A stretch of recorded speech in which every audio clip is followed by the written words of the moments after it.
What if the most dangerous person in the room isn't the workaholic or the genius, but the one society labels as lazy? The person with grand visions, profound ideas, yet no obvious hustle. Carl Jung had a different name for this paradoxical character, the lazy, ambitious man. And once you understand who he is, you may recognize him, or even yourself, in a whole new light. The paradox that breaks our mental models. Picture a coffee shop.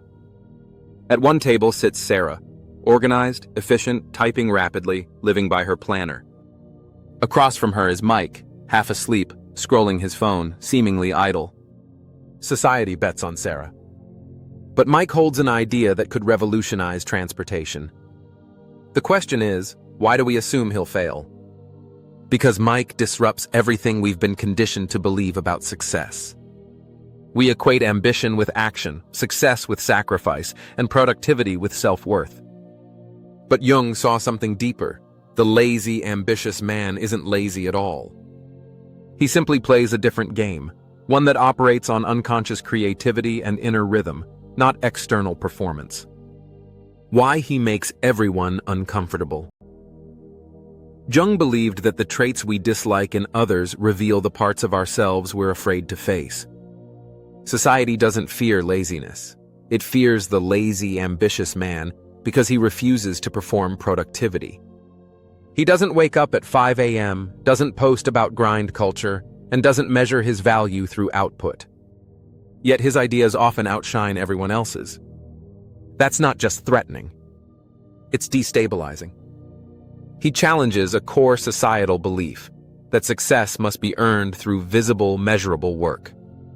If someone can change the world from their couch, then what was the point of all those sleepless nights, networking events, and time management hacks?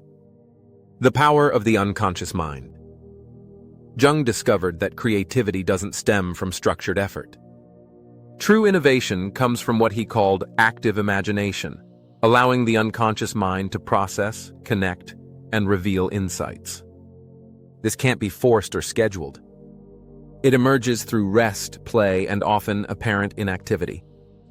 Einstein daydreamed his way to relativity. Tesla envisioned inventions during evening walks. Jung made his greatest breakthroughs during long, quiet retreats into his own psyche. They weren't grinding. They were incubating. The lazy, ambitious man follows this same path. While others hustle, he trusts his inner timing. While others optimize their calendars, he lets ideas surface organically.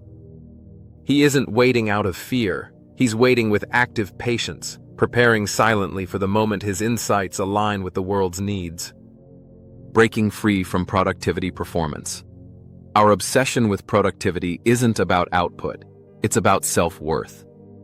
Jung called this the shadow, the hidden fear of being unworthy unless we're visibly doing something. That's why rest makes so many feel guilty. It's also why the lazy, ambitious man is so disturbing. He rests without guilt. He trusts that his value isn't tied to constant action. This makes him unpredictable. And unpredictability is dangerous in a system built on compliance, conformity, and predictability. He refuses to chase credentials, climb corporate ladders, or sacrifice his present for a distant future. Instead, he asks the most dangerous question: why? Carl Jung, the original lazy, ambitious man. Ironically, Carl Jung was himself labeled as lazy. He retreated from academia. He filled private journals with ideas no one initially understood. But over time, those ideas, archetypes, the collective unconscious, the shadow, reshaped modern psychology. His story mirrors that of every so-called lazy, ambitious man in history. Criticized, dismissed, and misunderstood until their moment arrives. Then suddenly, the years of quiet solitude are recognized as necessary groundwork for revolutionary thought. Signs you might be one. So how do you know if you're one of these people? Here are 3 signs. Your best ideas come out of nowhere. You don't force them. They arrive fully formed in moments of stillness. Productivity systems feel unnatural. You've tried to fit into traditional models, but always end up feeling worse. Your energy is cyclical, not linear. You might be useless for days and then create something brilliant in hours. This isn't dysfunction. It's a different rhythm. And Jung would argue it's not only valid, it's necessary. Living in a world that doesn't understand you. If you're a lazy, ambitious person, you need a different strategy.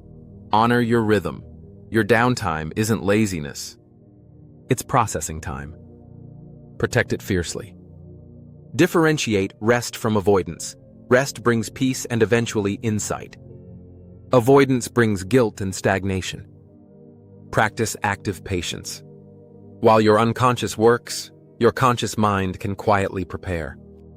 But most importantly, stop comparing yourself to others.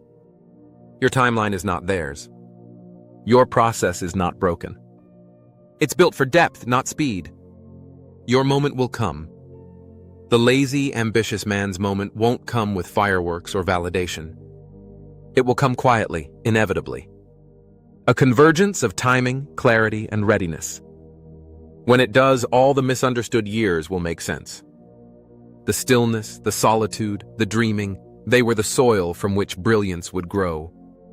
Society fears this man not because he's lazy, but because he represents a radical truth that human potential cannot be measured in hours worked or goals checked off.